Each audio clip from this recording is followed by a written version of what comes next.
خفه کېږو ماله خفه کېږئ مه زه دې سیټ کې اجازت نشم درکولی ځکه چې کمیټې په دې نسبت جوړېږي چې یو تاسو پښتانه یې موږ چې جرګې نه ځو خو زه شم وروڼه زه چا ته د دې نورو خلکو ویني تپوس وکړم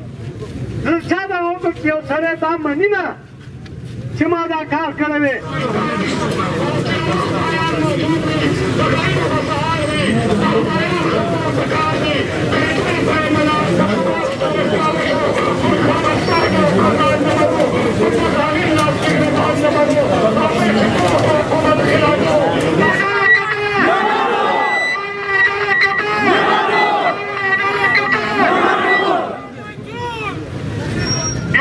شامیانه ولګئ دا مخامخ ملګري شپږ ورو ټولو ته درخواست کوم چې لږ مهرباني وکړئ کامران ورو چاربادر ورو تاسو په خپل خپل ځای باندې کښېنئ شاته مشران دي هغوی ستانه ولګوو شامیانه به لګوو کرسۍ به نه لګوو په ځمکه باندې به احتجاجاً غم کوو